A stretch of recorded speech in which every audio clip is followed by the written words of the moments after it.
Victor Hugo, je crois que c'est pas apocryphe, je crois que c'est une vraie citation, disait: rien n'est plus fort qu'une idée dont l'heure est venue.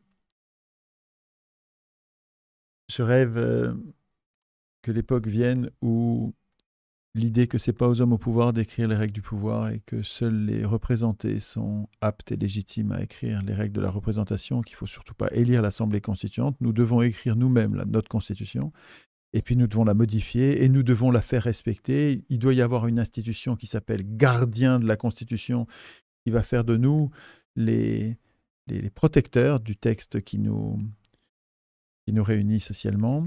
Euh, je rêve que l'heure de cette idée soit venue, c'est-à-dire qu'elle soit capable, cette idée, de se répandre toute seule. Et qu'elle se répande toute seule et que nous soyons vite des millions à non pas exiger, non pas demander, même pas exiger quoi que ce soit de nos élus. On ne va pas demander l'émancipation, mais que nous soyons nombreux à vouloir, indépendamment des élus, des médias, des riches, on n'a pas besoin d'eux pour s'émanciper, mais que nous soyons nombreux à vouloir nous émanciper nous-mêmes, à écrire nous-mêmes les règles de notre représentation. Je n'y arrive pas assez vite. Les riches et les élus sont en train de mener une bascule totalitaire, comme pire qu'en Union soviétique ou dans le régime nazi. Pire parce que les outils de surveillance, les outils de propagande, ni les soviétiques ni les nazis n'avaient la télé, et ils n'avaient pas les drones, ils n'avaient pas la reconnaissance faciale, ils n'avaient pas les algorithmes de surveillance, ils n'avaient pas toutes ces caméras partout. Le régime totalitaire qui vient, il va être beaucoup plus dur à combattre que ne l'ont été les soviétiques et les nazis.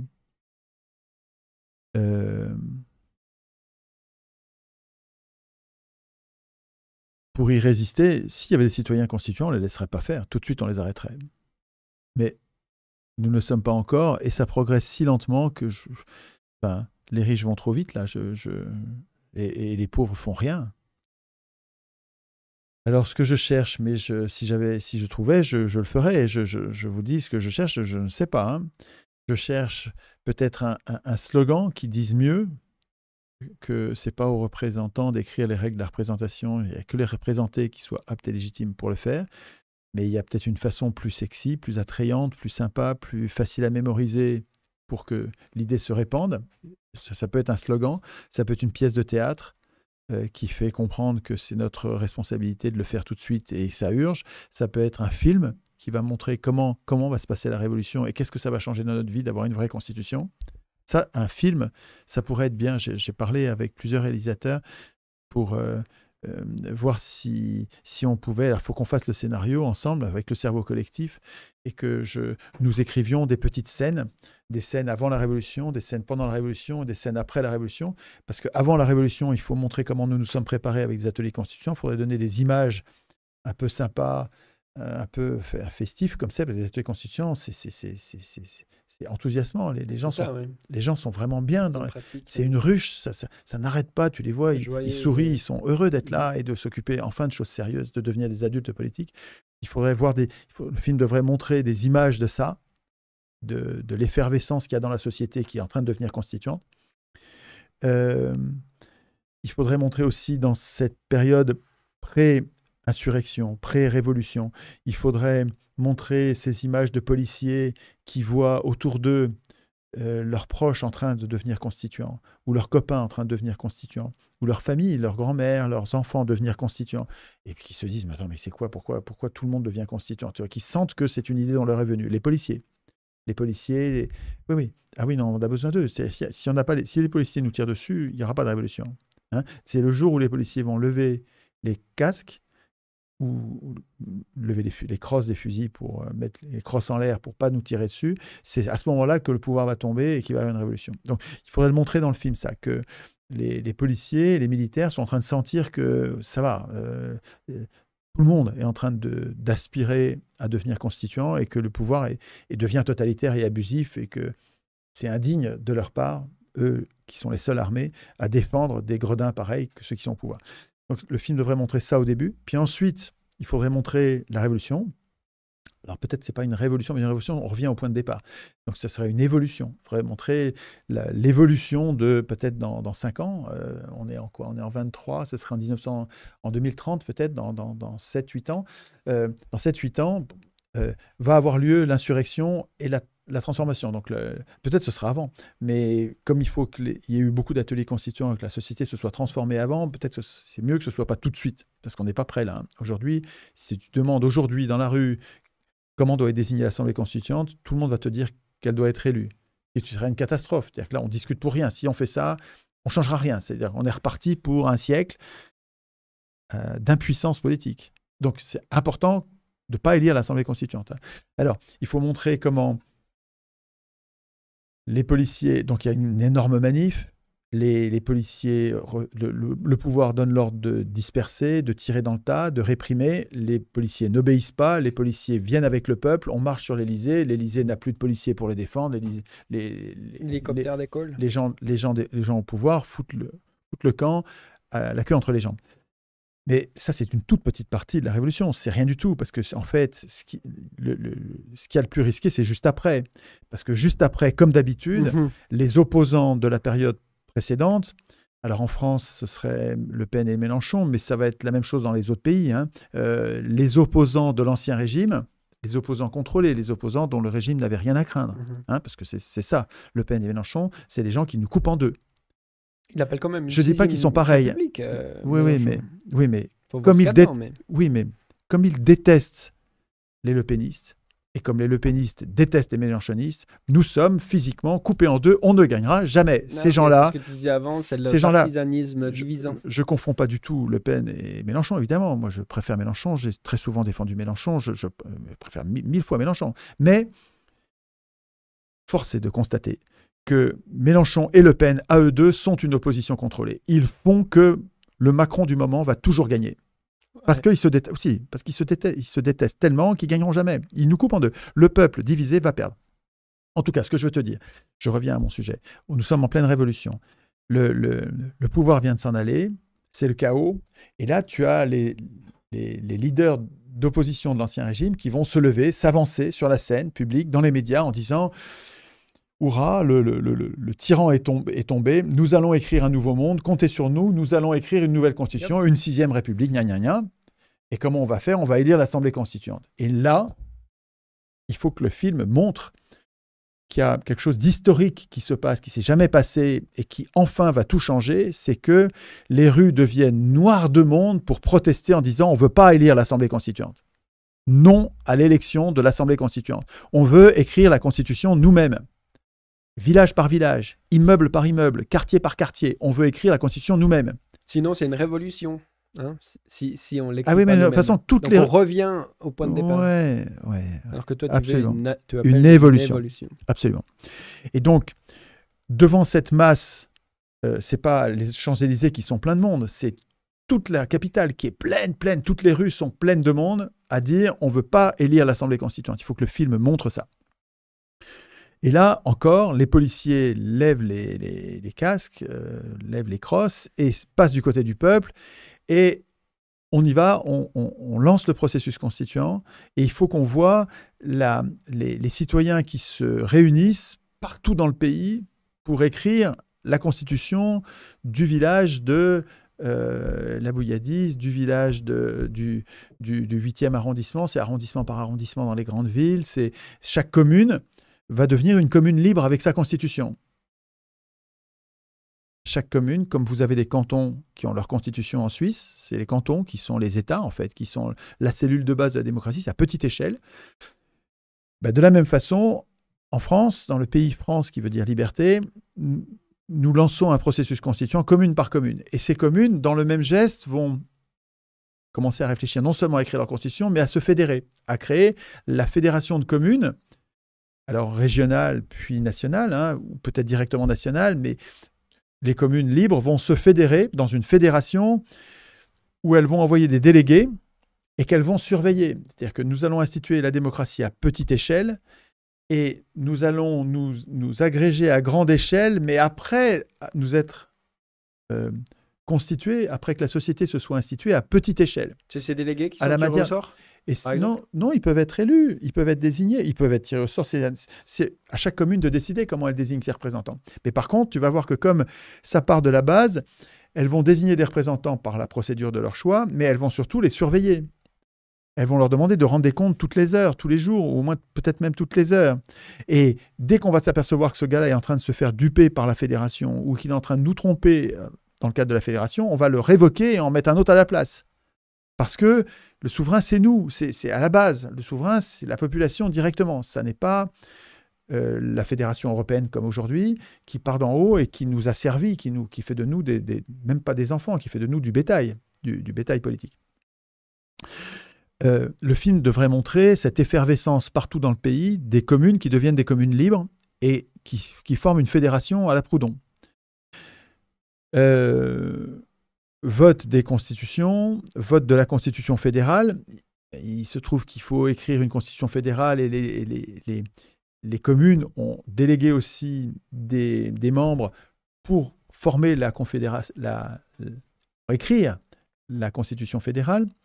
Peut-être d'ailleurs devrions-nous, en même temps que je te parle, j'y pense, mais nous devrions écrire déjà un modèle de constitution fédérale pour que le jour de la Révolution, ils aient un point de départ sur lequel s'appuyer et qu'ils n'auraient qu'à modifier et qu'ils n'aient pas tout à réécrire de A à Z.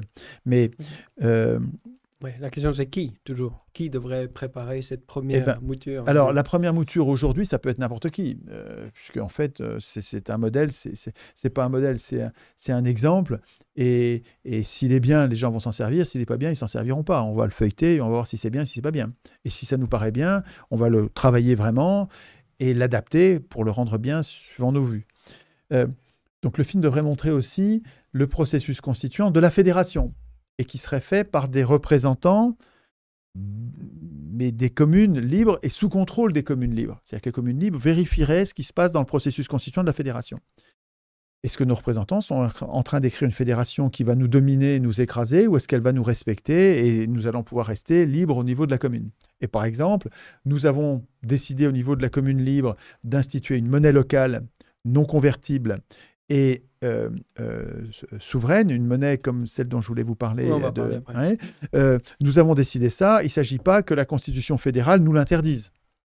Et donc, dans les missions du délégué, il faudra faire attention à respecter la subsidiarité, c'est-à-dire nous voulons, nous le souverain, protéger notre souveraineté contre les éventuels abus de nos représentants. C'est ça la subsidiarité. Donc, nous voulons... la subsidiarité, c'est la règle par laquelle le souverain protège sa souveraineté. Et donc, fin de la deuxième partie du film, où finalement, ça y est, la Constitution fédérale et les constitutions locales viennent d'être votées. Finalement, c'est assez vite parce que tout le monde y était préparé. Et commence la nouvelle vie, le monde meilleur, sous une vraie constitution d'origine citoyenne où les pouvoirs ont à craindre quelque chose au lieu d'être hors contrôle, où les citoyens peuvent reprendre la main à tout moment par RIC sur leurs représentants, où les représentants ne se comportent pas comme des maîtres, ils se comportent comme des serviteurs parce que ça a été écrit comme ça dans la Constitution. Une constitution dans laquelle les médias sont interdits d'appropriation par les riches, c'est-à-dire que les riches ne peuvent plus acheter les médias. C'est interdit dans la Constitution. La Constitution déclare les médias inaliénables. Et donc, ça va donner une variété parce que tu vas avoir des gens qui veulent créer des médias de gauche, des gens qui veulent créer des médias de droite. Mais nous, dans la Constitution, nous disons les médias appartiennent aux journalistes qui les fabriquent et à leurs lecteurs. Et ils ne sont pas achetables, ils ne sont pas vendables, ils ne peuvent pas être accumulables. Donc, les journalistes qui travaillent dans un journal ou une télé ou une radio... et leurs lecteurs sont les propriétaires et les contrôleurs de leurs médias. Le média ne peut pas être acheté. Donc, voyons ce que ça change dans la vie de tous les jours. Le film va montrer ce que ça change d'avoir des médias vraiment pluralistes qui parlent de tout, à tout propos, et sans crainte de la censure, puisque la liberté d'expression a été instituée comme sacrée. Également, nous avons des juges, et les juges, on en a à gogo, puisque nous avons récupéré la création monétaire, et donc l'État crée la monnaie quand il dépense. L'État de cette nouvelle constitution, il faut que le film le montre. L'État crée la monnaie quand il dépense, et il détruit la monnaie quand il reçoit l'impôt. ça va donner le même équilibre qu'aujourd'hui, parce qu'aujourd'hui, on a impôt égal service public, impôt égal dépenses.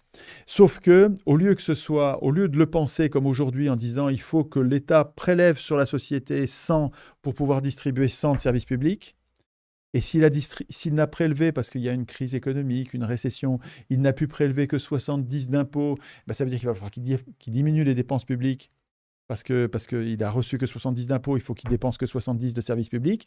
Au lieu de ça, au lieu de penser comme ça, qui est une crétinerie, qui est une infamie, qui est criminelle, en fait, c'est les usuriers qui ont mis en place ce système-là, les banquiers. Au lieu de faire ça, nous, dans notre Constitution, nous avons écrit que l'État, quand il y a besoin, parce qu'il y a des chômeurs, on lui a donné la création monétaire pour qu'il mette fin au chômage, pour qu'il donne du boulot à tous ceux qui en veulent. Et comment il fait ? L'État, quand il a besoin d'un médecin, il crée les francs pour payer le médecin. Et donc, s'il y a besoin, non pas de 100 de services publics, mais parce qu'on manque de crèches, on manque d'hôpitaux, on manque de cliniques, on manque d'infirmières, on manque d'écoles, on manque de juges et de greffiers, on manque de tous les services publics. Et tant qu'il y a des chômeurs, on crée non pas 100 l'État dépense non pas 100 de services publics, il dépense 300 parce qu'on a besoin de 3 fois plus. Il faut isoler les bâtiments, il faut isoler tous les bâtiments pour qu'on n'ait plus de dépendance énergétique. Et donc tout ça, ça coûte de l'argent, il faut mettre les gens au travail. Et l'État peut dépenser 300 pour mettre tout le monde au boulot. Et comme il y a plus de masse monétaire, puisqu'on a distribué 300 au lieu de 100, il y a plus de masse monétaire et donc c'est facile. C'est le même taux d'imposition et on va prélever 300 d'impôts, sauf qu'on se sera affranchi du chômage et de la famine financière dans laquelle l'État a été mis. Le revenu de base, il a sa place là-dedans ou pas ? Si tu veux, c'est quelque chose qu'on peut expliquer, mais on n'est pas obligé. Hein. Si tu donnes du travail à tout le monde, tu pourras avoir un revenu de base pour les enfants, peut-être le conjoint au foyer, homme ou femme, tu pourras lui donner un revenu comme s'il travaillait, parce que nous considérons que le travail bénévole dans la famille, c'est du travail, et que la société considère ça comme du travail. Et donc, comme la monnaie, c'est les certificats de travail. La monnaie, c'est des bons de travail, c'est des bons qui disent « tu as travaillé » et qui sont reconnus par toute la société. Et donc, on donnerait des bons de travail, et donc l'État les créerait pour les donner aux familles, pour les donner au conjoint qui n'a pas un emploi à l'extérieur de la famille. On créerait, c'est des allocations familiales, les allocations familiales, c'est ça, c'est un revenu donné au conjoint, sauf que là, ce serait à hauteur d'un vrai salaire. Et le revenu de base, ce serait donc pour ces personnes-là, ça pourrait être pour les handicapés, toutes les personnes qui sont en difficulté et qui ne peuvent pas travailler, ceux-là, il faut qu'ils puissent vivre, et donc on leur donnerait le revenu de base. Mais tous ceux qui peuvent travailler, il faut qu'ils travaillent, il faut qu'ils participent à la création des richesses. En tout cas, ça se discute, c'est à nous d'écrire ça. Le film montrerait que nous avons autant de services publics qu'on veut, que dès qu'il y a des chômeurs ou dès qu'il y a des migrants qui arrivent, on peut leur donner du travail tout de suite. Ils peuvent participer à la création des richesses, construire des routes, des autoroutes, construire des voies ferrées, construire des trains, construire des gares un peu partout pour qu'il y ait des services publics à gogo, quoi. Parce que pour les payer, on crée les impôts, on crée les francs qu'il faut pour les payer, et on leur fait payer les impôts comme à tout le monde. Si tu veux, il faudrait montrer dans la société nouvelle l'infinie variété de tout ce qui va changer du fait que nous n'avons plus cette objection stupide « mais monsieur, comment allez-vous financer ça ?» C'est une objection à la con, c'est une objection de quelqu'un qui n'a rien compris à la monnaie. Alors, je vais vous parler de ce bouquin, c'est un des bouquins les plus importants de ma vie. J'ai 3 ou 4 000 bouquins dans ma bibliothèque, mais c'est un des un top 10, quoi. Peut-être un top 10. Par 4000 livres. Dans un bureau, il y en a partout sur tous les murs. Donc, ce bouquin-là, je ne sais pas comment il faut le montrer, Le mythe du déficit. Parfait. Stéphanie Kelton. Le mythe du déficit. Comme si le déficit était mauvais. Il n'y a aucun problème avec le déficit. Le déficit n'est pas bon ou mauvais. L'excédent n'est pas bon ou mauvais. L'équilibre budgétaire n'est pas bon ou mauvais. Ce qui compte, c'est qu'il n'y ait pas de chômage et pas d'inflation. Et donc, Stéphanie Kelton, qui est une Américaine, là, défend la théorie moderne de la monnaie, la TMM, et elle dit, le sous-titre de son bouquin, c'est « La théorie moderne de la monnaie, la naissance de l'économie du peuple ». je dois avoir quelque chose comme 250 bouquins sur la monnaie. Il y en a qui sont passablement compliqués, d'autres qui sont vraiment bien. Les bouquins de Galbraith sont vraiment remarquables, très bien faits sur l'argent. Mais le meilleur bouquin que je connaisse, mais de loin, pour décrire le chartalisme, c'est-à-dire la théorie moderne de la monnaie, c'est-à-dire cette théorie émancipante que je vous décrivais en disant un État digne de ce nom n'emprunte pas la monnaie dont il a besoin, comme l'y ont contraint les usuriers, ce qui est un crime. Un État digne de ce nom n'emprunte pas la monnaie dont il a besoin, il la crée. L'État devrait créer quand il dépense. C'est pas ce que font les États-Unis d'ailleurs. C'est ce que font les États-Unis, absolument, sans le savoir. Sans le savoir. Les parlementaires sont des grippe-sous en disant « Ah, il y a du déficit, il faut arrêter de produire de la monnaie », alors qu'il n'y a aucune raison de s'arrêter. Tant qu'il y a du chômage, il faut que l'État puisse créer encore de la monnaie pour... L'objectif, ce n'est pas d'avoir X ou Y de quantité. L'objectif, ce n'est pas de créer X ou Y de quantité de monnaie suivant une idéologie ou une autre. L'objectif, c'est qu'il n'y ait ni chômage ni inflation. Donc, démerdez-vous, faites du déficit s'il le faut, mais débrouillez-vous pour que nous n'ayons pas de chômage. Elle explique magnifiquement, hein, Stephanie Kelton, l'avantage de ce bouquin sur tous les autres, c'est sa simplicité, c'est lumineux, quoi. Elle l'explique de façon remarquable, c'est compréhensible par n'importe qui, et c'est extrêmement incisif, c'est-à-dire qu'on comprend, on voit... C'est pas le complot des élus, parce qu'en fait, c'est une incompétence. Les élus, ils ont été à l'école, et à l'école, on n'enseigne pas la théorie moderne de la monnaie. À l'école, on n'enseigne pas l'outil d'émancipation majeur, cardinal qu'est la création monétaire. On ne l'enseigne pas aux élèves simples ni aux élèves des grandes écoles. C'est-à-dire que les gens qui vont dans les grandes écoles, qui vont faire les écoles de commerce, qui vont faire les écoles d'ingénieurs, les gens qui vont faire Sciences Po, l'ENA en France, c'est-à-dire qui font les écoles qui vont les amener à être des décideurs politiques. À Sciences Po, on n'apprend pas la théorie moderne de la monnaie. À l'ENA, on n'apprend pas la théorie moderne de la monnaie. Donc, en fait, on forme des couillons. Enfin, je le dis ça, je ne devrais pas dire ça comme ça, mais on forme des gens qui ne sont pas compétents sur la monnaie et qui gèrent l'État ensuite. Quand ils arrivent aux manettes, écoutez bien, ils gèrent l'État comme si l'État était un utilisateur de la monnaie. Mais si, on ne peut pas faire plus con, alors que l'État, ça devrait être le créateur de la monnaie. Or, le créateur de la monnaie n'a pas les mêmes contraintes que les utilisateurs. On ne peut pas gérer l'État comme on gère une famille. C'est débile. C'est se priver d'un outil majeur de prospérité. C'est nous condamner à l'austérité. C'est-à-dire qu'en fait, on condamne les gens au chômage. Des millions de personnes au chômage. C'est criminel. En tout cas, c'est stupidissime. Et si on le sait, c'est criminel.